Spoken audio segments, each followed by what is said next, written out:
أعوذ بالله من الشيطان الرجيم بسم الله الرحمن الرحيم والصلاة والسلام على أشرف الأنبياء والمرسلين نبينا محمد وعلى آله وأصحابه أجمعين وأشهد أن لا إله إلا الله وحده لا شريك له وأشهد أن محمدا عبده ورسوله صلى الله عليه وسلم أما بعد.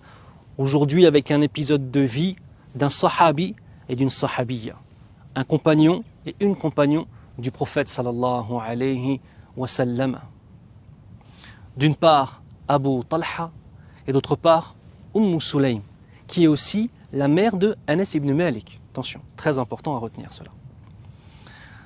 Abu Talha et Sulaym radiyallahu anhuma avaient eu un fils. Et ce fils, Abu Talha l'aimait d'une façon très profonde. Vraiment, il avait un amour pour cet enfant qui était spécifique, tabarakallah. Son fils tombe malade, d'une maladie dont parfois on ne peut plus espérer la guérison.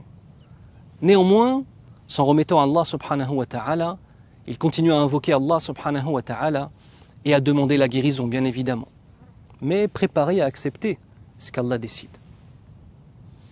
Le temps passe, la maladie du nouveau-né s'aggrave et le père, étant triste, mais satisfait du destin d'Allah subhanahu wa ta'ala, chaque soir, lorsqu'il rentre, il dit à sa femme « Kayfa amsa bunayya » Comment est-ce que mon fils se porte ce soir?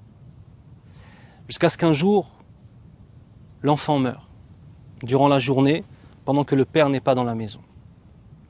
Et sa femme, connaissant l'amour profond de ce père pour son enfant, elle décide de mettre en place un stratagème qui fera en sorte, Inch'Allah, qu'il acceptera cette chose-là de façon plus facile. Elle prend le bébé, le cadavre du bébé. On parle d'une maman qui a perdu son bébé. Elle prend le cadavre du bébé, elle l'habille de la meilleure des façons, elle le remet dans le berceau et elle attend son mari. Son mari rentre et lui pose la question. Comment est-ce que mon petit garçon que j'aime se porte ce soir? Elle lui dit, il se trouve dans le plus grand des calmes et dans la plus grande des, comment dirais-je, pas des piétés, mais des... Il se trouve dans le plus grand des calmes, ton fils. Elle n'a pas menti, car la mort, bien évidemment, est le plus grand des calmes. Elle s'était fait extrêmement belle pour lui ce soir-là.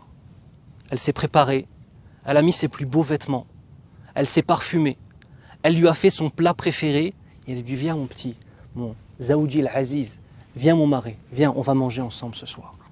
T'inquiète pas, ton fils est calme ce soir. Son cœur se remplit de joie et elle décide de lui donner toutes les joies possibles. Et parmi les grandes joies dans un couple, eh bien, c'est quand l'homme trouve sa femme qui s'est préparée pour lui, qui s'est fait belle pour lui. Nous, en tant qu'hommes, c'est quelque chose de très important dans nos poitrines. Il mange et elle décide il décide bien évidemment d'avoir des rapports intimes. Elle lui donne tout ce qu'il peut avoir pour être heureux, mashallah, tabarakallah. Une fois qu'ils ont eu ce rapport intime, elle lui dit, dis-moi, ya Aba Talha, si notre voisin nous avait prêté quelque chose et qu'au bout d'un certain temps, il décidait de reprendre ce prêt, est-ce que tu lui rendrais? Abu Talha de lui dire, bien évidemment, il n'y a aucun doute là-dessus. Il lui dit, est-ce que tu lui rendrais ce prêt d'une façon où ton cœur serait complètement apaisé et tu n'aurais envers ce voisin aucune animosité et le fait de lui rendre ce prêt, cela même apaiserait ton cœur? Il lui dit, bien évidemment. Ce n'est pas à moi, c'est à lui. Elle dit, comprends qu'Allah Azza wa Jal nous avait donné notre fils comme étant un prêt. Nous avons pu profiter de lui quelque temps. Et Allah Azza wa Jal l'a repris. Il décide d'aller voir le prophète sallallahu alayhi wa sallam. Et il lui raconte ce qui s'est passé. Le prophète sallallahu alayhi wa sallam, en entendant cela, même s'il le savait, il voit toute la valeur de cette femme. Sulaym radiyallahu anha. Vous savez, très souvent, on a ce sentiment que l'homme doit porter le foyer sur ses épaules. Effectivement, c'est vrai.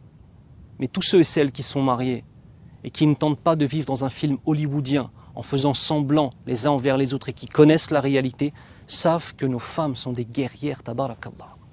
Savent que nos femmes portent sur leur épaule de très nombreuses choses du foyer. Savent que si nous, en tant qu'hommes, nous devions prendre la place de nos femmes, on ne pourrait pas le supporter. Tout comme si elle prenait la place de notre place à nous, elle pourrait certainement ne pas le supporter. Allah Azza wa Jal a donné à nos sœurs, tabarakallah, une force très profonde. son enfant meurt, elle le prend. Imaginez les sanglots dans lesquels elle est censée être. Mais quand arrive cela, elle n'a pas envie de se préparer pour son mari, elle n'a pas envie de faire à manger pour son mari, mais elle pense à quoi? À la stabilité de la foi de son mari. Et c'est ça les véritables couples. C'est lorsque l'homme est un renfort dans la foi de la femme et lorsque la femme est un renfort dans la foi de l'homme. Le Nabi sallallahu alayhi wa sallam convoque Aba Talha et Sulaym. Il leur dit venez me voir. Et il leur dit Barakallahu lakuma fi laylatikuma. Qu'Allah mette la baraka dans cette nuit qu'il y a eu. C'est-à-dire, ils savent à ce moment-là que la femme est tombée enceinte, tabarakallah.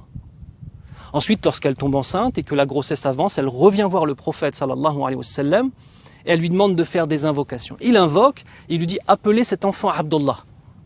L'enfant naît, il s'appelle Abdullah. Nabi sallallahu alayhi wa sallam a demandé la baraka à Allah azza wa jal pour cet enfant-là, vous vous rappelez. Cet enfant a lui-même eu 10 enfants. Et dans ces 10 enfants, tous avaient mémorisé le Coran. Et dans ces 10 enfants, nous avons parmi les plus grands ulémas de la sunna qu'il y ait eu dans l'histoire de l'humanité, tabarakallah. Barakallahu lakuma fi laylatikuma. Cette femme a eu à ce moment-là la force d'un mujahid fi sabilillah. Cette femme a eu à ce moment-là le rôle qu'on attend d'une mère, qu'on attend d'une épouse. Ma sœur, tu n'es pas qu'une épouse, tu es aussi une mère. Et tu n'es pas qu'une mère, tu es aussi une épouse. Et tes épaules, elles vont devoir aussi supporter des choses. Et mon frère, tu n'es pas qu'un père, tu es aussi un époux. Et tu n'es pas qu'un époux, tu es aussi un père. Et tes épaules et ton dos devra protéger ta famille, Inch'Allah ta'ala. En espérant que ce court épisode de vie nous rappelle l'essentiel, je vous aime pour Allah subhanahu wa ta'ala. Wassalamu alaikum wa rahmatullahi wa barakatuh.